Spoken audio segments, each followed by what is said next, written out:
Humans of the cardboard, welcome back to Just Nuts, guys.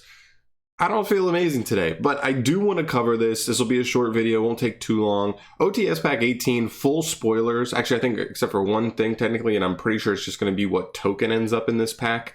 But the full spoilers came out last night. They also came out alongside the Divine Rune archetype, which I thought took precedence, and I was right, because that deck is really interesting.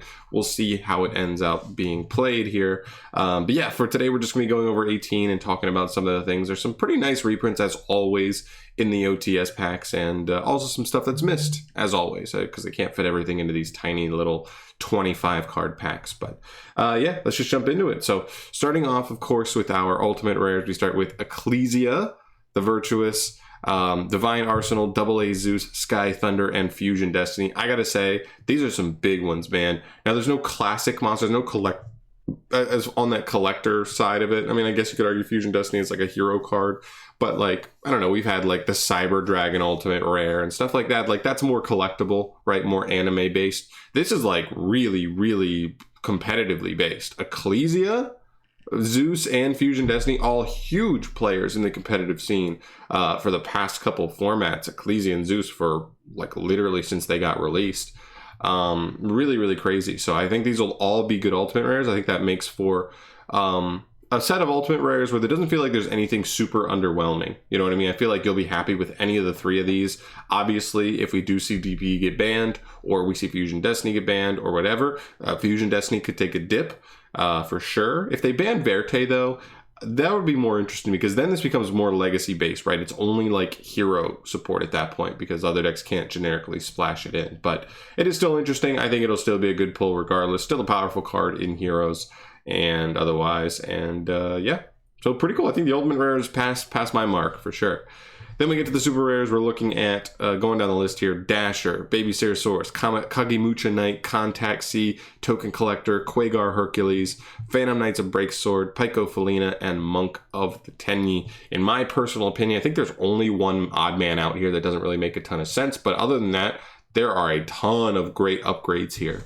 Starting off with Dasher. Dasher has like 3 common printings, but they're so old that he's still been like $10 minimum. Very happy that I just happened to have Dasher commons laying around prior to this, so that's really cool. But yeah, definitely needs a reprint. I don't know how much this will do for the price, but it will be the new highest rarity, so any of the rarity buffs will definitely be chasing this version, and then I guess that can take potential value off of the commons.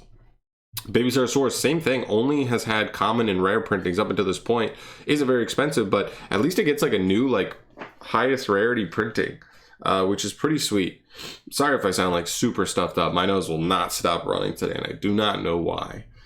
But yeah, Baby Ceratosaurus is cool. It always felt like that card, like even Petit Pteranodon, the like Baby Ceratosaurus equivalent, was always, I think, super rare. And Baby Ceratosaurus is almost always considered the better one of the two because there's no restriction on it. But for some reason, no high rarity printing. Kagemucha Knight. I think Kagemucha Knight does have a secret rare, but other than that, it's all commons and rares. So seeing a great level 3 extender like this finally get a reprint in a middle range rarity is actually pretty nice. I actually like this quite a bit. So very cool to see Kagemucha Knight end up in here. Contact C, this is a card that I believe only has 2 common printings, but it's definitely a hand trap that comes in and out of random formats, or at least side decks for very specific matchups in which like certain decks just really can't make use of this card. So pretty interesting there. It's not great right now, but at some point it could be. So definitely keep an eye on this card. It's nice to have an actual like holo, because it's a hand trap and it's a decent one. It deserves to have like a holo printing at least. Same thing with Token Collector. I think there might be a rare printing, but other than that, it's all commons for Token Collector. We're seeing it right now in this format, hitting, well, mainly last format. We'll see about this format. Hitting Sword Soul, mainly. And then maybe we see how Auroradon decks pop back up.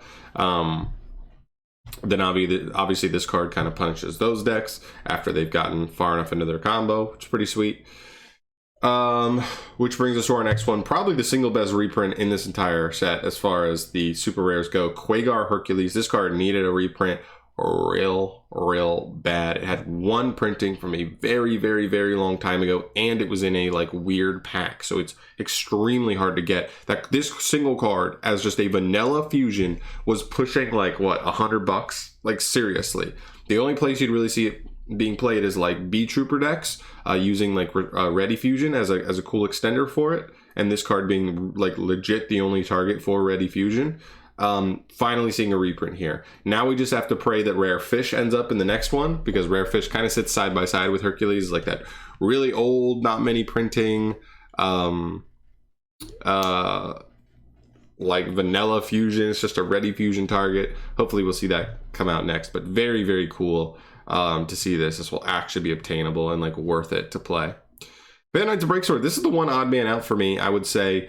This guy has, I think, like 2 ultra rare printings, 2 secret rare printings, and a rare. Like, I guess it doesn't have a super, so this is, so I guess whatever, but did it really need it? No, but I don't, whatever. I don't know. This is the odd man out for me. Not really entirely sure why this ended up in here.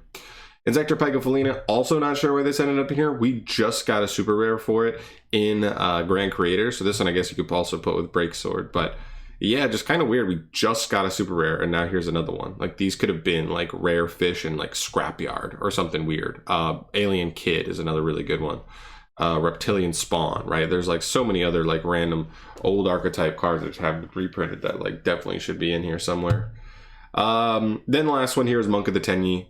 Great rarity bump. Tenyi seeing more and more play. We're going to have this weird synchro variant with the Brave stuff. We're going to see it still be played with Sword Soul to an extent. If it's going to be hanging around, it definitely, you know, your main Link 1 needs to not be a common or a rare. So definitely like the rarity bump here. That's really nice. And then for the commons, there's nothing too crazy here. Like, honestly, like, is there ever? I don't know. You go from Manju to Tengen Juster, the Nordic Beast, Verg of the Nordic Alfar, the Phantom Knights of Silent Boots, Destiny Hero Celestial. This really doesn't matter. Celestial already has a common printing that's like barely $1, I think. So like not that crazy. Vampire Familiar for that support. Obviously the Nordic stuff for the Nordic support. And Manju is actually pretty good. Manju always floats up there whenever we see a ritual deck come into play. Incantations. These guys have lost so much value ever since Drytron came out, because everybody just was in agreement that Drytron was the superior ritual support engine, unfortunately. 2 Ghost Trick cards in Break and Angel of Mischief, you know, for the new stuff. Nordic Ascendant for the new stuff. Golvig, and then Dark Magic Circle already has a common printing, I'm pretty sure. So again, like, the commons never really have that much stuff that's like really important, unless there's something that like for some reason never got a low rarity printing and it's like really expensive. So fine.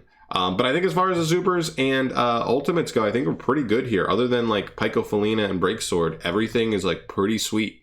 Pretty fucking sweet. I think they hit some things that definitely needed rarity bumps. They even got Hercules, which really needed that reprint to bring the price down. And now collectors, or, you know, those competitive players that want to play the highest rarity, can take it to the next level with some of the ultimate rares as well in the competitive scene. So I think overall it's a pretty good OTS pack. Is it perfect? Probably not. But yeah. That's gonna do it for you today, guys. Let me know your thoughts down below. I think it's pretty good for an OTS pack, I gotta say. But let me know your thoughts in the comment section down below. What do you think? Out of 10, what are you giving this? I think I'll probably give it like an 8. Not perfect.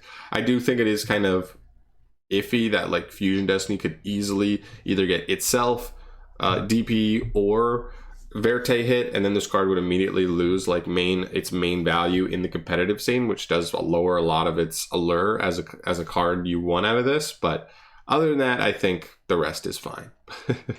So I'll give it an 8 out of 10, and like the 2 wonky super rares. But yeah, that's gonna do it for me today. Thank you so much for watching. I'll catch you in the next one. Subscribe if you haven't. You want to see more videos like this down the line, and peace.